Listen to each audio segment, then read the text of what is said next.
Bhagavate Vasudevaya. Om Namo Bhagavate Vasudevaya. Om Namo Bhagavate Vasudevaya. Om Namo Bhagavate Vasudevaya. Om Namo Bhagavate Vasudevaya. Om Namo Bhagavate Vasudevaya. Om Ajnanatimirandasya Jnananjana Shalakaya Chakshurunmilitam Jena Tasmai Shri Guruve Namaha. Guruve Gaurachandraya Radhikaya Tadhaline Krishnaya Krishna Bhaktaya Tadbhaktaya Namo Namah. Okay, so today we're going to be talking about the Bhagavatam, Sri Srimad Bhagavatam. So we have spoken before about Bhagavad Gita, and we have explained a little bit about that. So today we're going to speak about Bhagavatam. So what is the Bhagavatam? No? It is one of the Puranas written by Vedas, as we spoke before about Vedas. Actually, when Vedas was writing down all these Puranas, epics and everything, he'd completed it all, but his heart was still unsatisfied. So he, at that time, he was thinking to himself, oh, what is this feeling, this unsatisfied feeling within me? Where is it coming from? I've just written this, everything for them. And that time his spiritual master, Narad Muni, celestial stage, descended from the heavens and appeared before him. So Vedas, being very obviously happy to see his Gurudev, he worshipped him accordingly, prepared a nice seat for him, offered him water, or these, as was the custom. And he, Narad Muni knew exactly what was going on. So he said to him, "Oh, why are you looking so upset?" And Vedas was very. See, this is an interesting thing, because we know Vedas was a incarnation of the Supreme Lord.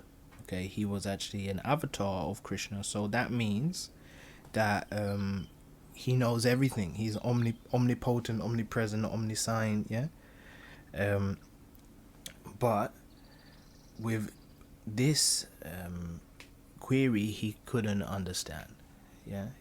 He still had some doubt, and something that only his guru could tell him. So this is what we should understand about the guru, that you can be so elevated, so so you can be so elevated and so spiritually wise and capable and everything, but there's always the guru can give you the spiritual insight. So the guru is always beyond.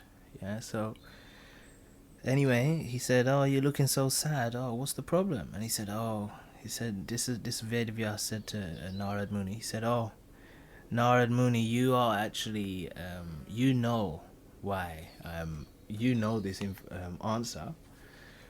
Please explain to me why I'm feeling upset." So then Narad Muni says, "Oh, you are the Supreme Lord. You should. I'm sure you know. So, but just so that we can explain something to the people in general. So let me explain. So there's this also that Vedas also knew. But in order for us to know, they perform this pastime. So Vedas said, so Narad Muni said, "Listen, all these books you have written, you are trying to attract the material mind to the spirituality. So you have made it majoritively material information, such as Mahabharata, so many politics and so many different things and for the materialistic mind to enjoy, and then you point them to the spiritual direction. Yeah, so you have made this like this. But then Narada Muni said, this is like a feast for crows. You have made a banquet for crows that can enjoy, but you haven't made something that is for the swans. So in society, there is a very small percentage of people that are attracted to this information, and they're attracted to spirituality. So that you should imagine them to be like the swans in society. Yeah, swans among crows. So he said to him, he said, listen, you've written all these things for the crows, but you've written nothing for the swans. The swans don't like any type of materialisticness. So you have to write something that is glorifying the pure devotion, the pure spirituality. So then he said to him, listen, therefore you should write down the Bhagavatam. Yeah. So this Bhagavatam, we should understand that it didn't just happen at that time when he wrote it. It was already existing, but at this point it was the time when Veda Vyasa wrote it down that we could have it.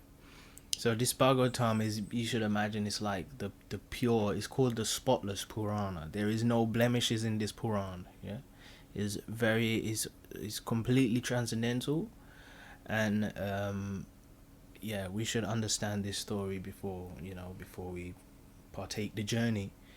So just a little bit more about what the Bhagavatam is also described to be Krishna, as in, like, it's got 12 cantos, and each canto represents a different part.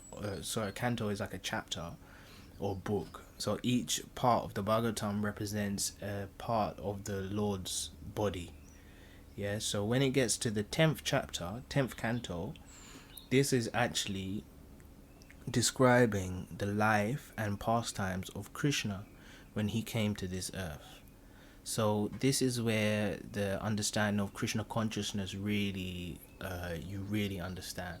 But before you can understand that 10th chapter, there's 9 preparatory books that set the foundation to really understand who is Krishna. So I know I'm saying Krishna this, Krishna that here and there, but I don't expect anyone to really understand who is Krishna until they have either heard from a spiritual master, have heard from spiritual people, or have read the Bhagavatam.